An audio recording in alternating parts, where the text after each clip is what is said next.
Donald Trump is a 78-year-old billionaire. There is absolutely no evidence that this man thinks about anybody but himself. For decades, Donald Trump has been quietly helping Americans from all backgrounds, without any praise or credit from the media. As it turns out, the businessman turned president has a long history of random acts of kindness.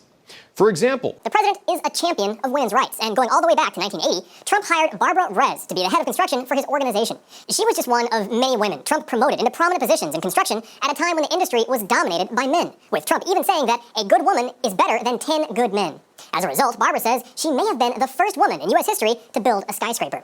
A few years later, in 1988, a Jewish family were desperate to find help for their critically ill son, who was just 3 years old and needed a flight from Los Angeles to New York for emergency treatment. But all the commercial airlines refused to fly their son because he needed to travel with several large pieces of medical equipment.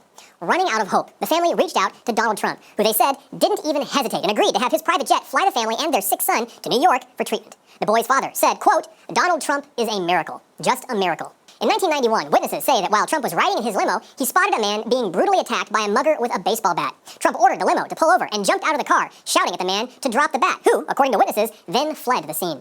In 2008, singer and actress Jennifer Hudson's mother, brother, and nephew were all murdered at their home in Chicago.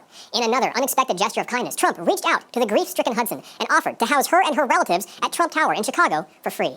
At the time, People magazine praised Trump for his, quote, heart of gold, with Trump saying he just wanted to help protect her and her family. A few years later, in 2013, bus driver Darnell Barton stopped to help a woman who he thought looked like she was about ready to jump off a bridge. Donald Trump heard about the story and sent Barton a $10,000 check for his good deed, saying, quote, "Your quick thinking resulted in a life being saved, and for that, you should be rewarded."